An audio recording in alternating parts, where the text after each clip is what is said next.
Hey, I'm Maja Turinek, and I will share with you a bit about how and what we do. So this is my husband, Matthias. Our farm is in northeast Slovenia. We have a moderate climate, but in reality, we're in the end of the Alps, just before Hungary, and a bit of Mediterranean. So we have quite a weather situation above us. Then we farm on 18 hectares. Most of the land is state-owned, so we rent it. We are certified organic and biodynamic. We use minimal cultivation but we have heavy clay. We use crop rotation, cover crops, green manure, and season extension in greenhouses. So we are located in where the spot is. And if you look at the topographic map, there is not a lot of land in Slovenia which can be used for agriculture. So only 30% can be used for agriculture, and from that 30, only 10% can be used for arable land. So the most valuable thing that we have as farmers is land in Slovenia. This is one view of the farm. So the point of this photo is we are not flat. We produce fruits as berries, nuts, apples. We have vegetables in greenhouses and outside, and we have field crops, everything from millet, buckwheat to grains. Other grains. And we produce, process, and market on our own. This photo is from a market, but we don't market really on markets. This was like a promotional event. We market through a CSA, and in a way, I wouldn't really call it crowdfunding, but in a way it is crowdfunding. So the people in the beginning of the year want to say what they want to have from us, they pay us, and we deliver through the year. Now, the reason why so in theory, we are what you would like to have all over Europe.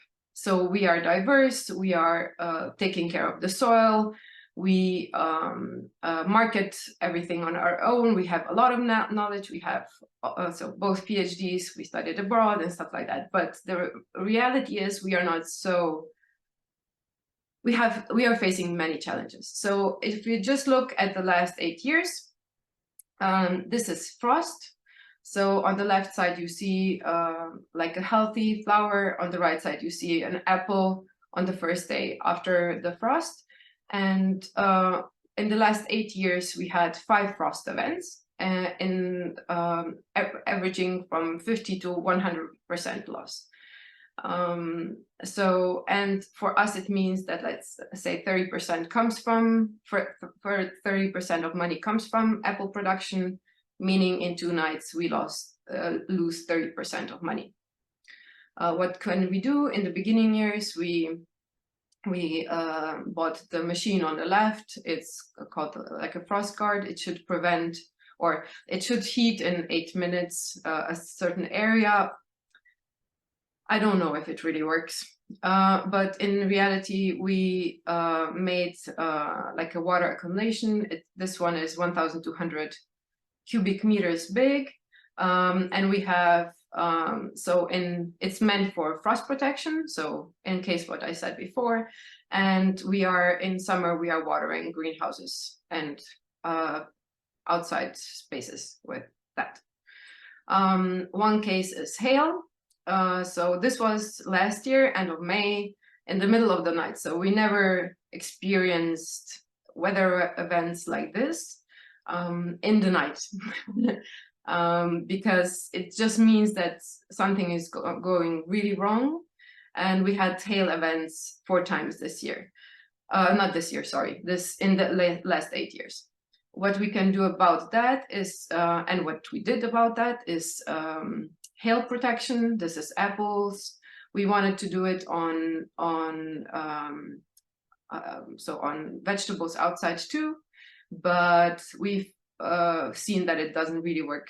It's connected to the management of hail nets and stuff like that. So we have it on 1.6 hectares. So this is hail in the middle of the night last May. Then we are seeing drought. So on the left side, you see that there's, it's hard to see. So leguminous plants in a mix or individually, and they are growing. This is end of July. So we are harvesting straw, and you would never think that a picture like on the right could be taken on the same field, but it was. So we have heavy clay soil, and this was the same field. Just so what we do is we prevent that the summer burns down all living life, or that weeds are growing. So we have the green manure or green crops on it, but it doesn't mean it really can, yeah, it helps, but not really, as you can see. What we can do about that, so we crop rotation, and then we are using mulches. On the left is a potato, on the right is a greenhouse. And what we can do as well, like to stabilize the effect of the drought on the crops, is we responsibly water some parts where the plants need it the most. And even, yeah, so it helps. But so we're doing everything, but so this is pests and diseases. We are facing them every year. As you can see on the left, we were sowing, I think this was turnip, and we have to cover everything with nets. So cabbage family, what you see on the right, because on the left side, you see on the left photo, in the beginning we didn't cover, on the second part we did cover, and it means yield loss or yield protected. Yeah, and now to something we didn't discover before, and why I was maybe not so constructive when I was saying, had the comment before. So in 2023, these are the data from the Ministry of whatever. So it's weather data for Maribor. And if you look at the upper graph, there is the evaporation level, which is the orange line between 1st of April and 1st of August. You can see that the orange line is always below, so there is more evaporation than there is water. So it means that we were in the 1st of August, there was 241 millimeters of rain missing on 1 square meter. So we had, normally we have dry springs, then we have a wet time span of 3 to 5 weeks. Then we have another drought, and last year we were missing 241 liters.